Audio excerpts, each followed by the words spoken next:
a good point.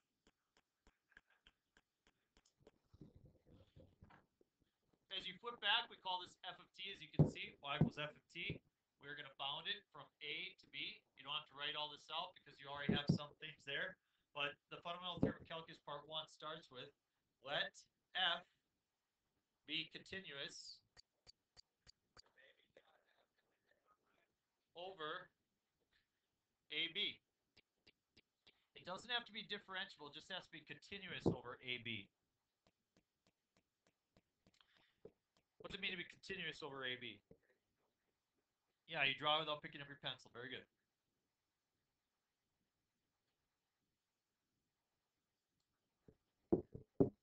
We're going to say that the area is a function. And we're going to call that area function g of x. Okay? And we're going to say area is this integral symbol from a to x of f of t dt. You don't have to. And so x sits somewhere on the interval AB. Okay, x sits somewhere on the interval AB.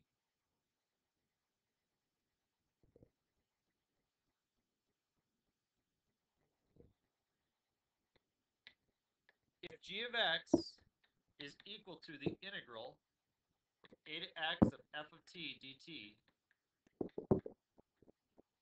then g prime, if you take the derivative of the area function, you come up with, does anybody remember?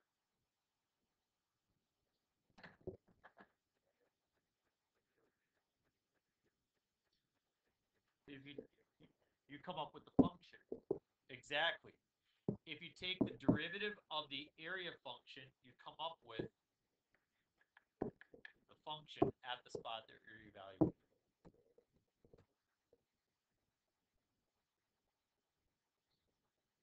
Okay. Integral a to x. Yep.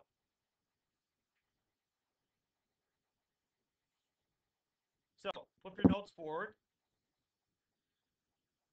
to this space.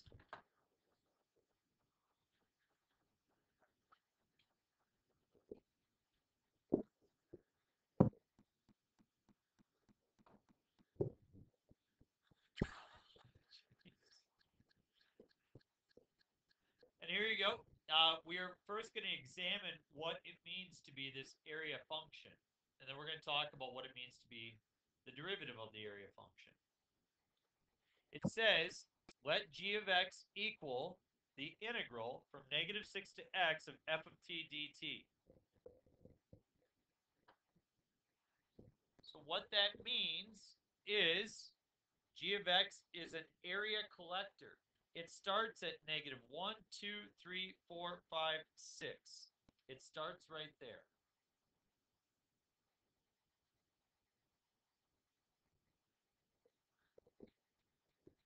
It says evaluate g of -6. So what do I plug in for x?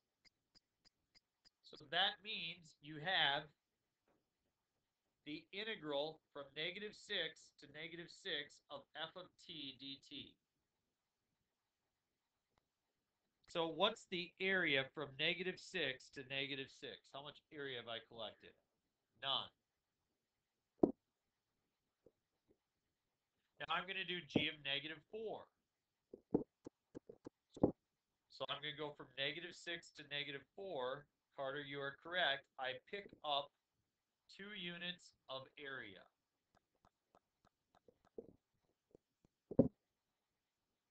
Now I'm going to plug in -2. What do you notice about -2? Okay, I have some area that's positive there. I have some area that's negative there. And those will cancel each other out, won't they?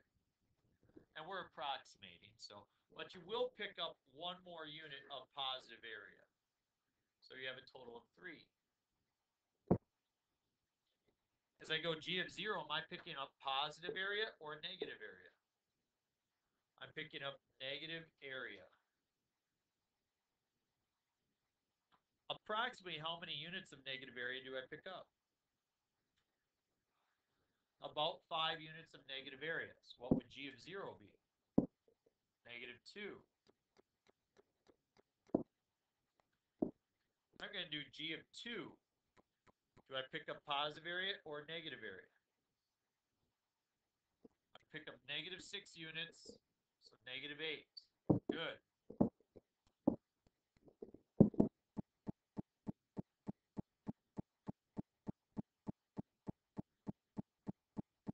As I do 4, you notice that we are, again, going to have some positive area, but we also have some of that negative area. That looks like it would probably cancel each other out, doesn't it? So I end up picking up approximately how many units? Sure, 2 units then of negative area, so negative 10. And then after that, I go all the way out to 6. Am I picking up positive area or negative area? Positive, so it looks like I got 3 units there. About 5. Go about 6.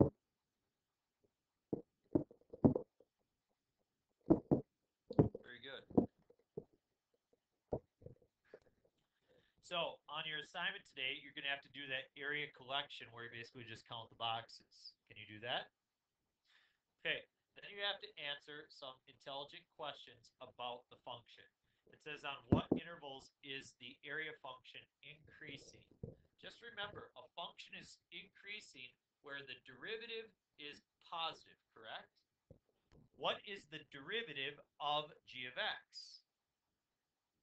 The function. Where is the function positive?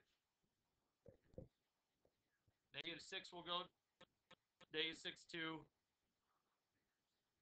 negative 3.5 or 2.5. You're right, negative 2.5. Union with 3.5. And sure, we're just going to go to 6 since it looks like it's the graph is a continuum. So we'll just go to 6. Okay. So what intervals is g of x decreasing? Well, that's where g prime is negative. What's the derivative of g? The function. Where is the function negative? Does it make sense to you that the function will collect positive area when the function's above the x-axis and negative area where it's below the x-axis? That's basically what it's stating. Now, here's something that's a really cool application, and this is definitely an AP type question. Where does g of x, or the area function, have a minimum value? Remember, a local minimum happens when g prime changes from negative to positive. Well, what is g prime? The function. So where does f change from negative to positive? Where do you see on this graph f changing from negative to positive?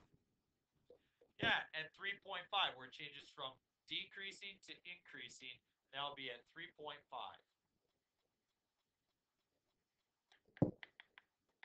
I'm sorry, I said that incorrectly.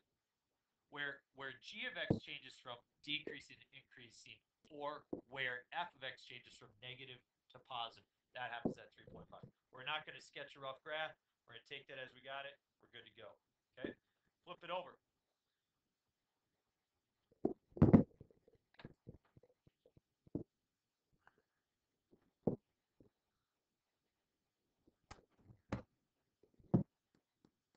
We don't have much left, and what I'm going to show you right now is kind of the second part of this fundamental theorem of calculus, part 1. One mistake, that should be an x, not a t. It says, find the derivative of the following functions. Now remember what you said. The derivative of the area function is equal to the function. What's the function? Root of t plus 3, and you just plug in the x. Root of x plus 3. Done. Now, let me show you a second way of understanding that, and this is the way that I like to think of it, okay? if I have 3x is equal to 12, how do I solve? Or multiply by 1/3, because those are inverse operations of each other, correct? Suppose you want to solve this. Sine of x is equal to 1/2. What do you do to both sides? Not multiply. You take the sine inverse of both sides, and those go away, leaving x equal to sine inverse of 1/2, right? What if I want to solve this? E to the x is equal to 4. What do I do to both sides? Because natural log and base e are inverse operations of each other, right? So here's what you're learning right now. I have the integral of x squared dx. If I take the derivative, a derivative and an integral are inverse operations of each other.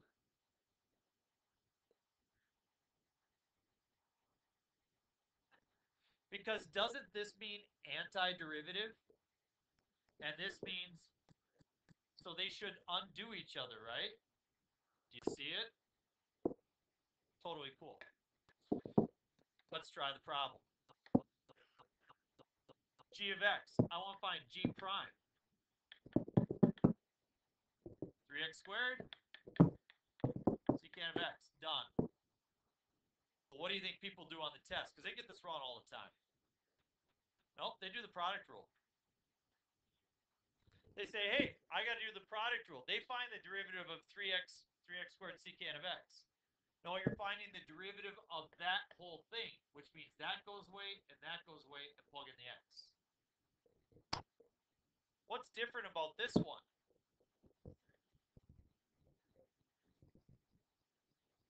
Yeah, this brings up an important thing that we got to show you guys. If I have y equals, just watch, you guys don't have to plug it in. If I got y equals x squared, and I'm going to calculate the area number 7, and I'm going to go from 0 to 3, what do I get? Now, I'm going to switch it up. I'm going to do it again, but I'm going to go, instead of from 0 to 3, I'm going to do it opposite. I'm going to go from 3 to 0. It's negative, isn't it? Here's something important. Is the integral from a to b, oh, that's ugly, of f of x dx is equal to the integral from b to a of f of x dx. It's just negative. So before I take this derivative, I should rewrite it. G of x is negative integral from 6 to x of sine of t squared dt.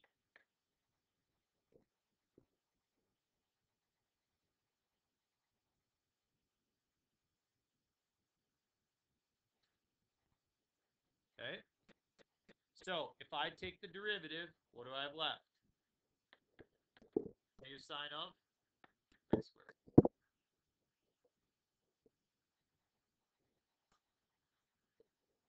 This one, g of x is equal to negative integral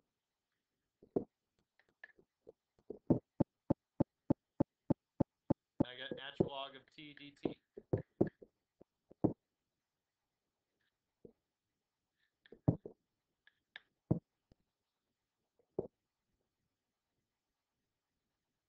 Not too bad, huh? What do people write on the test? They don't write negative natural log of x. They put negative 1 over x. So what's the derivative of natural log? That's the second derivative of this function. This is the first derivative. That's the second derivative. Don't do that on the test. What time we got lunch? 56? Okay, so we have 2 examples left, and we'll have to pick those up after lunch, okay? It'll be pretty quick, and you'll have time to work, okay? Go get some brain food, come back smarter. All right, what's different about this last example? Yeah, it's not a 0, and it's not an x. It's a 2x cubed. So we have to do something unique here. And it's not that challenging, but you got to follow along. I'm going to change it to this. The integral from 1 to u.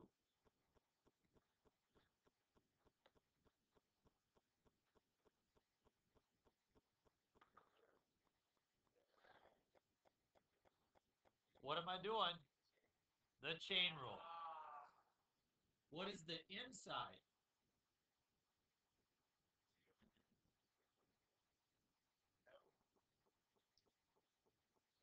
What's the inside? What is u?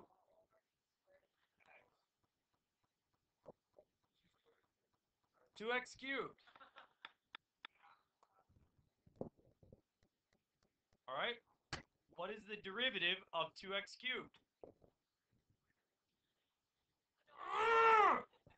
What's the derivative of 2x cubed? Jasmine. What's the derivative of the integral from u to 1 of t over t squared minus 1 dt? Thank you. What do I put in place of the u? 2x cubed over 2x cubed squared minus 1. And I got to multiply that by what? By 6x squared. That's how we do the chain rule. I multiply, what do I get in the top? What do you have in the denominator? That's the derivative of that one.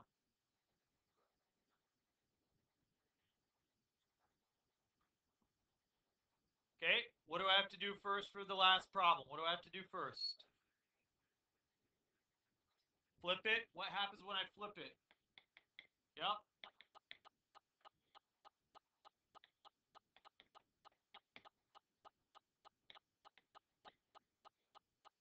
So it becomes a positive then, right?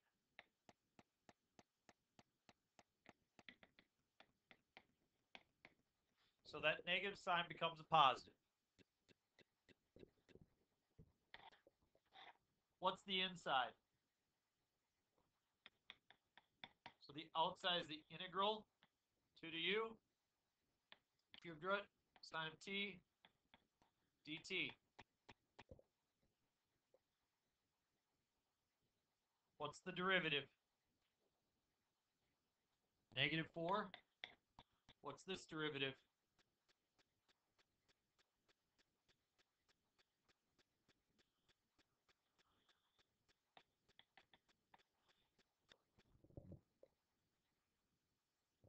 Multiplying, I get negative 4 times the cubed root of sine of 1 minus 4x.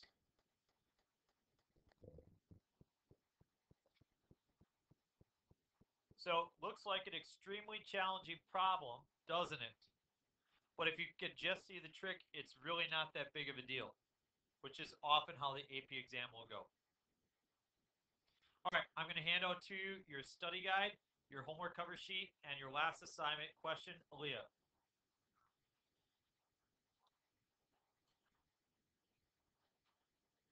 Because the derivative of x is 1. The derivative of x is 1. Derivative of x is 1. So, but here, the rate of change of x is not 1. It's 6x squared. So, just like this, Aaliyah, if you had x plus 1 to the 10th, the derivative is 10 times x plus 1 to the 9th, because the derivative of the inside is 1. You could set up the chain rule, but it's still going to come out the same. Whereas if you had this, well, then all of a sudden that changes. It's now 20 times 2x plus 1 to the 9th. So when the derivative of the inside is 1, you don't have to use the chain rule. You see that? Okay.